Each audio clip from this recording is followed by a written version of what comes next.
Bro, you're literally sabotaging your brain every time you hit snooze when it's Fajr time. Because not only is Fajr an obligation on you and me, but it physically transforms your brain when you wake up for Fajr and stay awake. In this video, we're going to cover how your brain transforms when you wake up early for Fajr. We're going to talk about what happens to your focus, to your memory, and also explore if there's any scientific facts and evidence behind the mental clarity you get for waking up from Fajr, as well as if waking up from Fajr and staying awake will actually give you that mental edge. So we're looking at how your brain gets transformed by waking up for Fajr. You see, I've spent the last week researching the science behind waking up early, sleeping early, and staying awake after Fajr. And I knew it was good for you, but what I found was really surprising on how much it transforms your physical brain. So this video covers the neuroscience of how your brain changes, as well as the productivity and the spiritual benefits of staying awake after Fajr. So you're gonna wanna strap in for this one, because if you don't take action on this, then you're gonna miss out on a huge habit that could transform your life and your brain actually. Imagine the thing you spend a third of your life on. If you live just 60 years, you will spend 20 years of that sleeping. And in that very thing that takes up a third of your life, you're not following the Prophet ﷺ. That would be crazy. And that's why first we're gonna look at how he slept, what his routine is. So for that third of our life, and it's just sleeping, we can follow the Sunnah, maybe get rewarded for it. So it was known from the Prophet ﷺ that he would sleep early. He didn't like to stay up after Isha unless there was something specific to do. He didn't like specifically talking after Isha. So he would sleep early. And then of course that allowed him to wake up very early, not at Fajr time, but way before Fajr time, to pray the night prayer, to make dua to Allah and just to worship Allah. You know, it's very well known that when he was asked, why are you praying so much? You've already been forgiven your sins. And he said, should I not be a grateful slave? So this is part of being grateful, is worshipping Allah because Allah deserves to be worshipped, not because you need something per se. So after getting up early and praying the night prayer, he would then go and pray Fajr. And it's said that between the Fajr adhan and the Fajr iqamah, he would lie down. He may not sleep, but he would lie down, he would rest at that time as well. And then there is the famous qaylula, where he's awake from Fajr, he's getting on with his day, like a lot of people did in those times. But then after Dhuhr, he would take a qaylula, a nap. And NASA did research actually about this kind of afternoon nap, and they found that a 26-minute nap improves performance by 34%, and it improves your alertness by 54%. So the Prophet ﷺ knew what he was doing, of course. So in summary, he would sleep very early, alayhi salatu salam. He would wake up early as well for the night prayer. He would lay on his side a little bit just before he prays Fajr, and he would take the afternoon nap.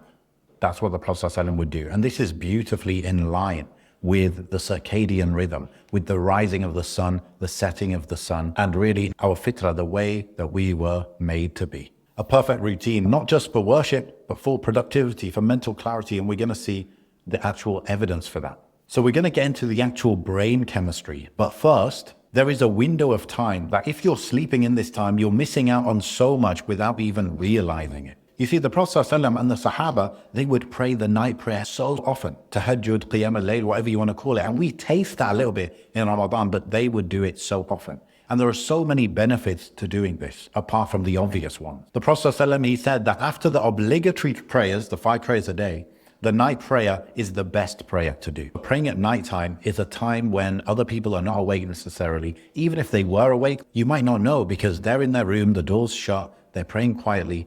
Nobody really knows. And what this does is it takes your sincerity to the next level. Because you know, inshallah, because nobody knows about this act of worship, and it's a difficult act of worship, that inshallah you're sincere in it. You're doing something difficult, and it's only for the sake of Allah because no one else will know about it. On top of that, of course, it is the perfect time to make dua. They always say, if you really want to achieve a goal, then have you woken up in the night and made dua for it? Because this is the time when Allah descends and he says, is there anyone seeking forgiveness so I may grant it to him? Is there anyone that has a need so I may give it to him? So this is the best time to make dua. And just imagine if you're consistently making dua for something in the night, would you not get that if it's good for you? It's also mentioned in the Quran that Allah says that specifically the reading Quran in the prayer or just reading Quran at that time, in the night time, at the time of Fajr, just before Fajr, is a special time when it's witnessed. Everything is witnessed by Allah, by the angels, they're writing it down, but this is especially witnessed. So it's a very special time to be praying, to be reading Quran. And of course, if you wake up this early and then you choose to take out that time to pray, then this is a great start to beating your nafs into submission. You're telling your nafs, no, you do what I tell you to do. You don't do what the desires are telling us to do. You are beating it and you're saying, you will do what's pleasing to Allah and you will do what I command you to do. And it's a great start to your day by doing that. So the point here is that waking up early and having that time for worship, it's so beneficial in so many different ways, whether it's dua, whether it's reward, whether it's sincerity. They always say you should have a private worship that no one knows about. And this is the perfect one. And the peace in those early hours, it really gives you that distraction-free time with Allah. It doesn't just transform your brain for the better, it boosts your connection to Allah, and what's more precious than that? Okay, so now the juicy bit, how does your brain actually chemically get transformed by waking up for Fajr, staying awake? Well, firstly, when you're sleeping early, waking up early, and doing that consistently, it gives your brain a clear signal that now you can shift into repair and recharge mode. And it sounds kind of crazy, but in your brain, there's actually cleaning that needs to be done.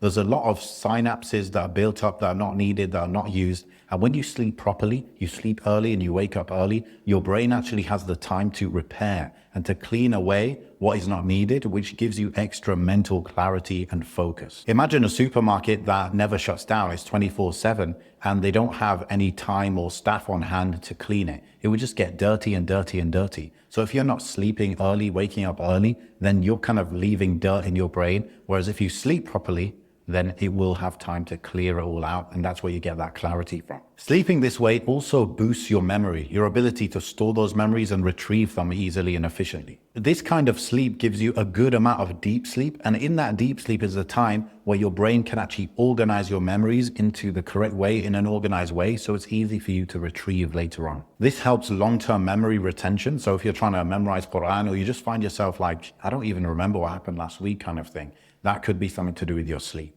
And of course, doing this as well, it strengthens your actual creative problem-solving side of your brain as well. Now, here's an interesting one. How many times have you made a mistake, got angry at someone, or just messed up a conversation or relationship because of your hormones? You might not have known it, but sometimes when you lash out at people, it's purely because you're either tired or your hormones were just out of balance. So sleeping at the right time, waking up early, staying up after Fajr, it actually lowers your cortisol. What this does is it keeps you calmer and more emotionally centered. So it helps you to regulate your emotions better. And cortisol is actually the stress hormone. So if you have less of that, you're basically just going to be less stressed. And also in the Journal of Affective Disorders, they found that sleeping properly will help you avoid depression and anxiety even. So sometimes if you're questioning your mental health, it could be just due to not sleeping properly. Now, a big reason you might be lacking the ability to focus, to concentrate, to really get stuff done is because you've not slept properly. Because sleeping properly strengthens the areas of your brain that are linked to being able to concentrate. And it also boosts those neural connections between the different parts of your brain, which obviously helps you do the main stuff we're doing these days, which is knowledge work, working on a computer or doing brain work, basically. And then I found a lot of studies in journals talking just about how following that circadian rhythm, that proper rhythm, having consistent sleep,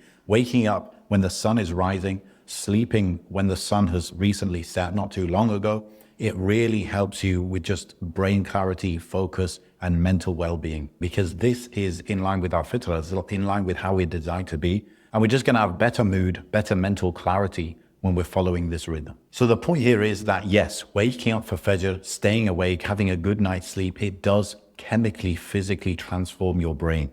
Certain toxins are being cleared away out of your brain, and this helps you perform during the day.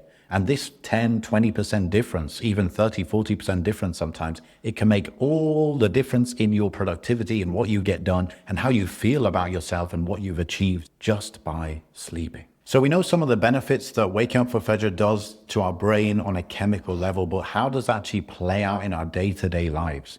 We know some of the worship benefits, but how does it impact us when it comes to becoming men of achievement, getting stuff done? Many people sleep late and we still see them achieve a lot. So does waking up early and having that regular rhythm actually make a difference or not? Well, the first thing is when you wake up early and earlier than everyone else, no one else is awake. It's a quiet time where yes, you can do your ibadah, but even then, once you've done that, you can get on with a lot of stuff without any distractions, noise, or anything else. I know this helps me so much because I struggle a lot with noise and distractions. And even in this office right here where I'm filming this, if someone's just outside making a bit of noise, it really throws me off. So working in those early hours when I come into this office and no one else is here, it really helps me get on with stuff. It also reduces procrastination, and that's because procrastination often is a symptom of not being rested.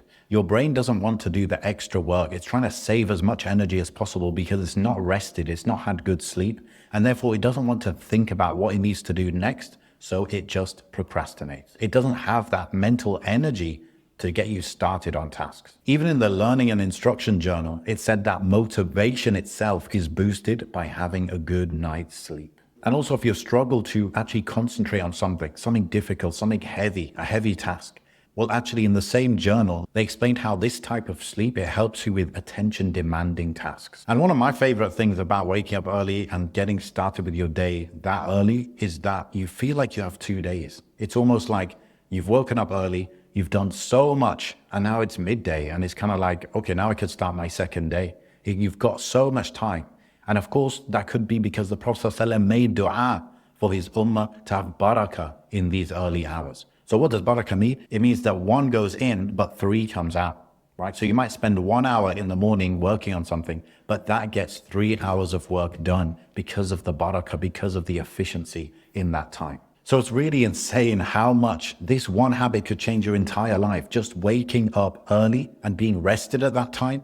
Think about everything you could accomplish with that type of habit in place. But none of this, sadly, will matter if you're not clear on your goals and you don't have big goals and high ambitions. So watch this video on screen right now to uncover what real ambition is, the 3 types of ambition and which one you should be aiming for. And inshallah, once I make a video on a full guide to having a good sleeping routine, I'll also link that here.